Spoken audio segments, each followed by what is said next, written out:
Today, let's take a look at depth perception, and we're going to start out by explaining an experiment that was done years ago by Eleanor Gibson with what she called her visual cliff experiment. And you can see, let me explain this diagram here. You can see what she's got. She would put an infant about 6 months or so of age that was able to crawl in this contraption here. It was kind of a table, a glass top table, and right underneath part of the glass top she had a checkerboard. So it appeared that the child was on the checkerboard, but then here you notice it drops off, and on the floor there would be a checkerboard. But this area of the tabletop was just plain glass, so the infant or the person could see through it. Now here you have like an edge or a border that goes around so that the child was safe. It wasn't going to fall off the table. So that's what we're looking at here. And Eleanor Gibson, what she was trying to do is figure out, are we born with the ability for depth perception, or is it something that we learn over time? So she used the visual cliff to test crawling infants. Now, the infants definitely showed a fear of the cliff, indicating that they did know depth perception without a doubt. However, the infants had had approximately 6 months of, you might call it, life experiences, so we can't guarantee that they were necessarily born with that ability. So what she then did was she tested newborns of other species, things like cats and turtles and rats, and basically as soon as they were able to crawl or to move, to walk, what have you, and every single one of them showed a fear of the cliff and didn't want to go out into that clear glass area. They were afraid they were going to fall. So Gibson concluded that we are born with certain abilities of depth perception. However, she did note that our abilities do tend to improve with experience. Now, let's talk about how do we determine depth, because there's a number of cues or clues that kind of help us along the way. Some of these are monocular clues or cues rather. Some of them are binocular cues. Monocular simply meaning you only need one eye to be able to see these.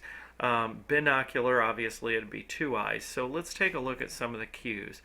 For monocular, now a lot of you, if you are really good at art, you've probably learned these techniques years ago. Me, not being very good at art, I lost out on this. But here's the linear perspective.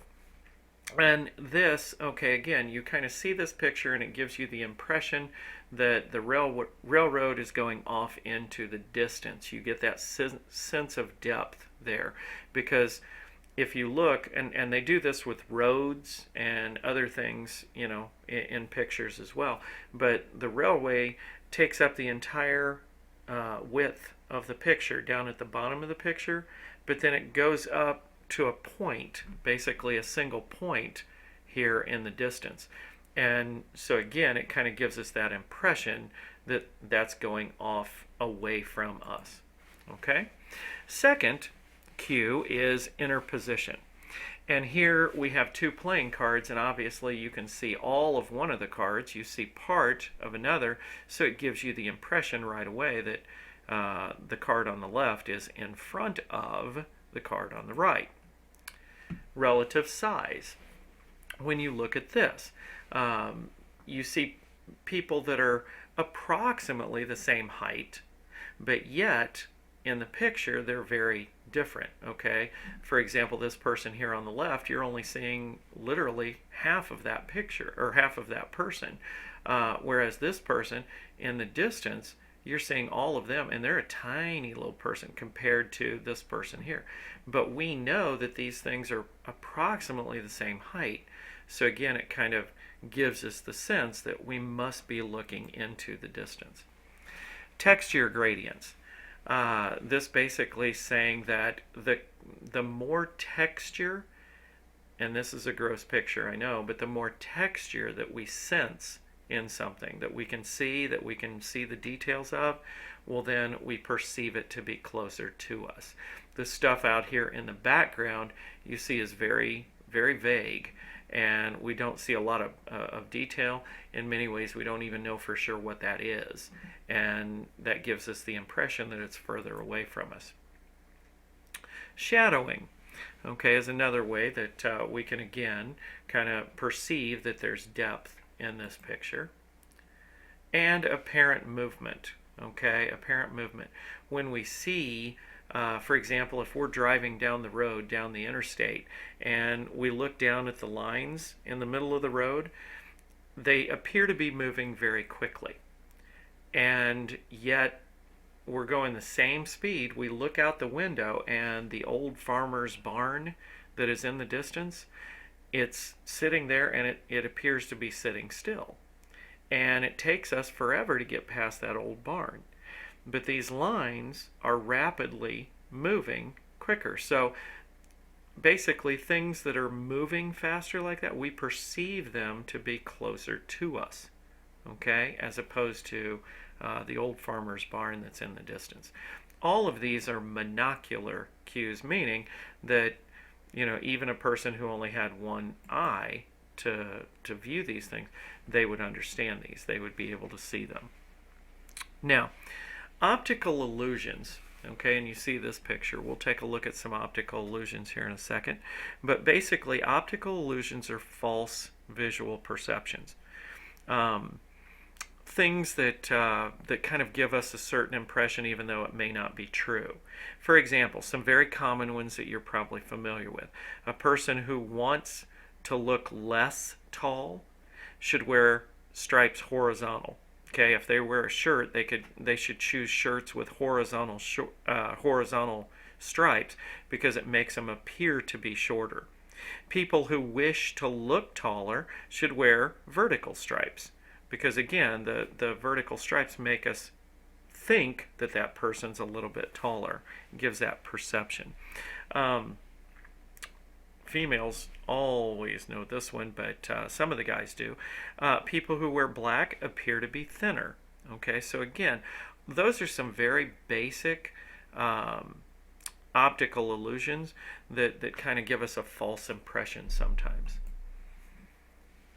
Let's take a look at some binocular cues, and then we'll go back and we'll kind of look at some examples of optical illusions. Binocular cues are things that require us to have two eyes. Okay, so the thing you got to understand is that by having two eyes, we are getting kind of a different version of the same thing in each eyeball. Okay, well, let's put it this way. Our left eye and our right eye are in just slightly different locations. So, for example, when we look at this picture of a string tied to somebody's finger, when we focus on it, your right eye is getting one kind of variation of that picture. Your left eye is getting a different variation. Okay, and so again, that kind of gives us that impression that, you know, there's something there. Now, the closer we get to that, for example, if you put your finger up in front of your face and then bring it closer to your nose, you'll notice that, you know, the differences between what our eyes are seeing becomes greater. And the greater that difference in what we appear to be seeing, the closer that appears to be.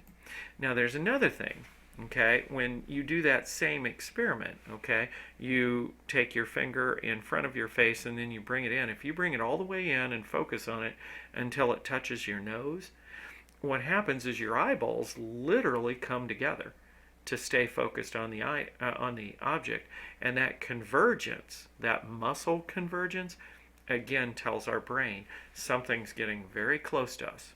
Okay, so those are some things that we also use to determine depth perception.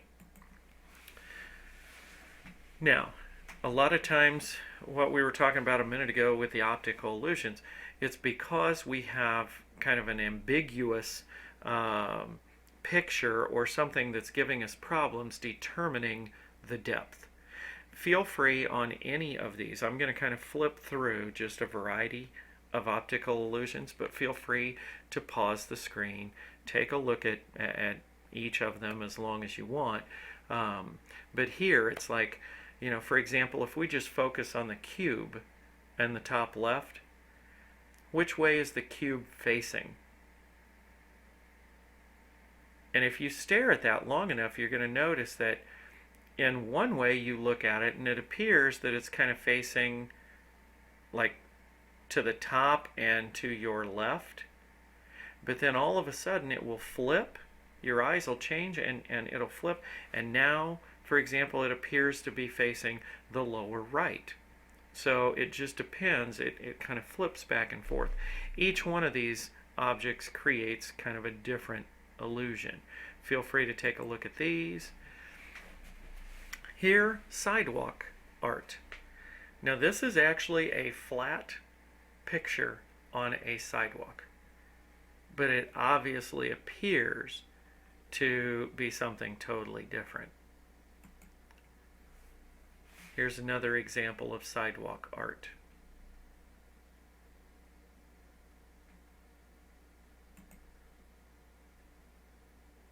Here's a picture that kind of emphasizes another thing we're going to talk about in class, what's called figure ground. What do you look at as the figure in this picture, and what do you look at as the background? Because your eyes can definitely play tricks on you depending on what you focus on in this picture. Focus on this for a few seconds and you'll notice that you'll come up with quite a few things that are actually located in this picture.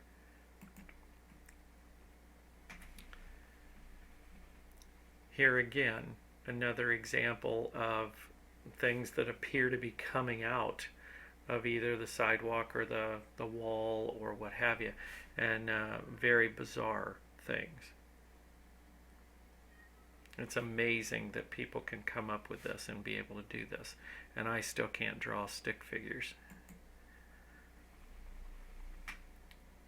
Now sometimes we just see figures that when we focus on them and we look and we do a double take and it's like, wait a minute, this just doesn't make sense.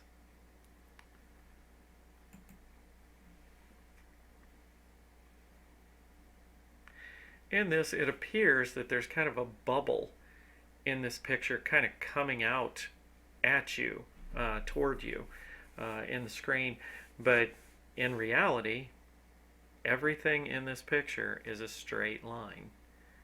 And feel free, put a ruler up or take your paper or pen or pencil and hold it up there. You'll see these are all straight lines.